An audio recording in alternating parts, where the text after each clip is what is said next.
America ने Iran के 3 nuclear site पर बम गिराया।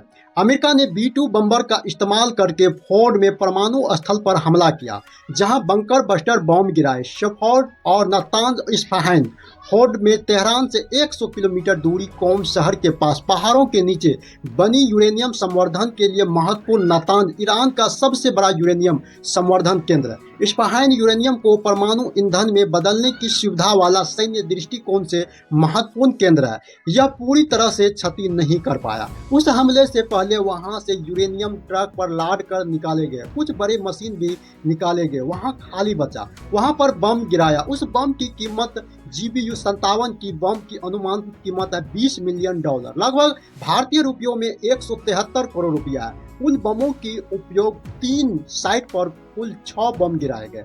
एक बम का वजन लगभग 13,600 किलोग्राम, 2400 किलोग्राम विस्फोटक सामग्री होती है। कीमत लगभग B-2 बम्बर की कीमत लगभग $2.2 बिलियन, लगभग भारतीय रुपयों में 19,000 करोड़ रुपया है।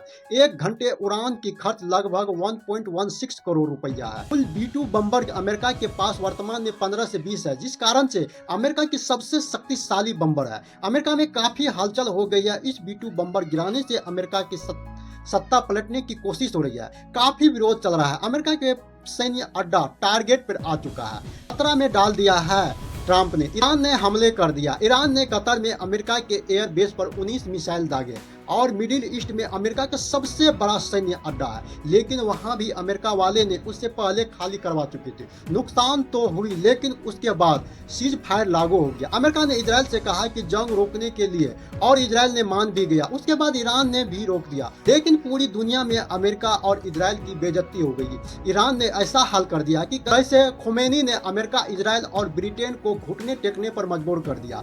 इजराइल के लोगों ने, जो कभी किसी से नहीं डरता था, 1970 से अभी तक उसके देश में कोई बड़ा हमला नहीं हुआ था। यहाँ तक कि दूसरे देश को बर्बाद कर चुके थे इजराइल ने। पूरी दुनिया में ढौस जमाते थे। मेरे देश में एक भी परिंदा पर नहीं मार सकता है, क्योंकि उसके पास डिफेंस सिस्टम और बंकर है और प्रोटेक्ट सुरक्षा कवच है। दुनिया में कोई भी देश उस पर आसानी से हमला नहीं कर सकता है। जो ईरान की मिसाइल उसे रक्षा कवच को तोड़ते हुए इजराइल की तेल अवीव में गिरा और तेल अवीव की सारा तेल निकाल दिया। ऐसा हाल किया कि गाजा बना दिया, जो पूरी दुनिया के सामने में रोने लगा। ऐसा हाल कर दिया, दुनिया देखती रहेगी। हमास और हिजबुल्लाह के रॉकेट नहीं है जो उसकी सुरक्षा कवच ऊपर से डिस्फ्यूज कर देता था और खत्म करके मार गिराता था। यहाँ तो ईरान की मिसाइल है, उसको मारने की पूरा कोशिश करने पूरा जर्मनी, ब्रिटेन, अमेरिका और इजराइल पूरा सुरक्षा कवच लगाए हुए है। जो उसकी मिसाइल को 10 मिसाइल मारता था, उसमें 2 या 3 को ही मार गिराते थे,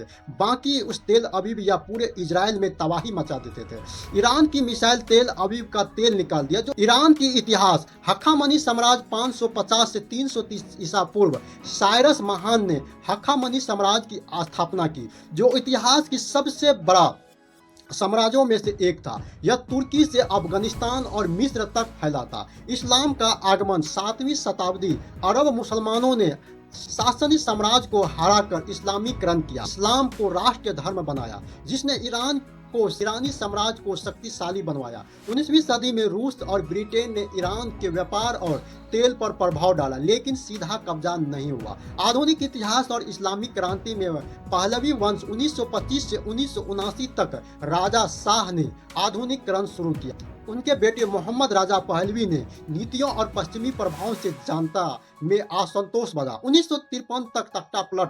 अमेरिका और ब्रिटेन ने मोहम्मद मोसद्देक की सरकार को हटाकर शाह को सत्ता में लाया, क्योंकि मोसद्देक ने तेल उद्योग को राष्ट्रीयकरण किया था। 1979 में इस्लामिक क्रांति आयतुल्लाह रूहुल्लाह खुमैनी ने नेतृत्व में शाह को उखाड़ फेंका गया और इस्लामिक गणराज्य की स्थापना हुई। 1 अप्रैल 1979 को एक जनमत संग्रह के परिणाम के बाद इराक के इस्लामी गणराज्य घोषणा की गई थी, जिसमें कथित तौर पर 98% से अधिक लोगों ने इस प्रणाली के लिए मतदान किया था। ईरान को औपनिवेशिक शासन से सीधा आजादी की जरूरत नहीं पड़ी, क्योंकि यह कभी पूर्ण रूप से गुलामी नहीं था। लेकिन 1979 की क्रांति को इसकी वैचारिक और राजनीतिक आजादी माना जाता है। ऐतिहासिक कब्जा ईरान पर विभिन्न समयों में अरब और मंगोल, तुर्क और अफगानों ने आक्रमण किया, लेकिन पूर्ण कब्जा कभी नहीं कर पाया। 19वीं सदी में ब्रिटेन और रूस इसने व्यापारिक और तेल संसाधनों पर प्रभाव डाला और 1953 में अमेरिका और ब्रिटेन ने तख्तापलट के जरिए अप्रत्यक्ष नियंत्रण स्थापित किया। वर्तमान में कब्जा यह एक संप्रभुत्व इस्लामिक गणराज्य है। हालांकि आर्थिक प्रतिबंधों ने कारण अंतर्राष्ट्रीय दबाव है। ईरान के परमाणु कार्यक्रम में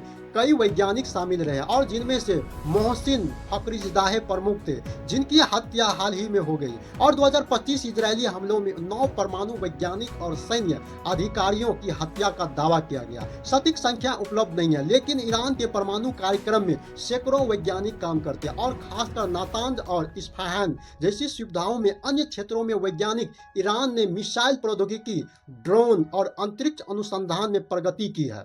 ईरान ने स्वदेशी मिसाइलों और उपग्रह की विकसित किए हैं। तेल और निर्यात, ईरान दुनिया का चौथा सबसे बड़ा तेल भंडार वाला देश है। यह वैश्विक तेल आपूर्ति का लगभग 20% हिस्सा होर्मुज जल मरुमठ के जरिए निर्यात करते हैं, जो पूरी दुनिया का उसी रास्ते से तेल निर्यात होता है। प्रमुख निर्यात देश चीन, भारत, तुर्की और कुछ यूरोपीय देश। प्रतिबंधों से पहले तेल कंपनियों ने national Iranian oil company NIOC प्रमुख है। अन्य कंपनी जैसे पेट्रोपार्स भी है, लेकिन NIOC तेल और गैस के क्षेत्र में प्रभुत्व रखती है। गैस भंडार, ईरान के पास दुनिया का दूसरा सबसे बड़ा प्राकृतिक गैस भंडार है। खासकर south powers gas field gas निर्यात तुर्की, इराक और कुछ हद तक पाकिस्तान, लेकिन तेल की तुलना में गैस निर्यात कम है। पहली फैक्ट्री तेल उद्योग की शुरुआत 1908 ईस्वी में मस्जिद ए सुलेमान में हुई, जब ब्रिटेन ने पहला तेल कुआं खोजा। कुल फैक्ट्रियां, लेकिन ईरान में सैकड़ों तेल रिफाइनरियां और पेट्रोकेमिकल प्लांट और मिसाइल उत्पादन की इकाइयां हैं।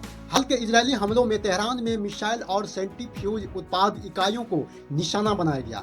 तेल और गैस ईरान की अर्थव्यवस्था का मुख्य आधार है। लगभग 50 से 60% राजस्व यदि होर्मुज जल मरुमठ से बंद होती है तो भारत और यूरोप के बीच व्यापार प्रभावित होगा, क्योंकि यह एक प्रमुख व्यापारिक मार्ग है। यह फारस की खाड़ी और ओमान की खाड़ी को जोड़ता है। ईरान ने इसे बंद करने की धमकी दी है, जिससे वैश्विक तेल आपूर्ति 20% बाधित हो सकता है। प्रभाव, तेल की कीमत बढ़ेगी। भारत जैसे आयातक देशों में महंगाई बढ़ेगी। जून 2025 में ईरान और इजराइल के बीच तनाव चरम पर है। इजराइल ने ईरान के परमाणु ठिकानों नातांज और इस्फहान और मिसाइल फैक्ट्रियों पर हमला किया। ईरान ने जवाबी कार्रवाई में तेल अवीव और हाइफा पर मिसाइल और ड्रोन हमला किया। दोनों पक्षों में सैकड़ों लोग मारे गए और युद्ध विराम की कोशिश विफल रहा। अमेरिका ने ईरान पर आर्थिक प्रतिबंध लगाया है, तेल निर्यात की शून्य करने की नीति अपनाई। डोनाल्ड ट्रंप ने दावा किया है कि ईरान परमाणु बम के करीब है और सैन्य कार्रवाई की धमकी दी गई। और अमेरिका ने ईरान के परमाणु ठिकानों फोर्ड और नातांज पर बमबारी कर दी। कई कारण से इनकी कारण है कि ईरान की परमाणु कार्यक्रम और हिजबुल्लाह हूथी जैसे समूहों को समर्थन इजराइल ने ईरान की क्षेत्रीय खतरे के रूप में देखता है, क्योंकि ईरान हिजबुल्लाह और हमास जैसे समूहों को समर्थन देता है। नेतन्याहू का दावा है कि खोमेनी की हत्या से संघर्ष रुक जाएगा और जन्म 1939 ईस्वी में मसद ईरान उनके पिता थे और सैयद हुसैन खोमेनी के एक धार्मिक विद्वान और मौलवी थे। खोमेनी ने 11 साल की उम्र में धार्मिक शिक्षा का शुरुआत कर चुके थे। 1979 के इस्लामिक क्रांति में सक्रिय भूमिका, शाह के खिलाफ विरोध प्रदर्शन में शामिल। 1981 में बम हमले में घायल हुए, जिसके बाद उनका दाहिना हाथ कमजोर हो गया। 1989 में खोमेनी की मृत्यु के बाद सुप्रीम लीडर बने, हालांकि खुद को इसके योग्य नहीं मानते थे। खोमेनी ने ईरान की इस्लाम और क्षेत्रीय प्रभाव के केंद्र के रूप में स्थापित किया। वे अमेरिका को बड़े शैतान और इजराइल को छोटा शैतान करते थे। इजराइल को कैंसर ग्रस्त ट्यूमर मानते थे और इसके विनाश की बात करते थे।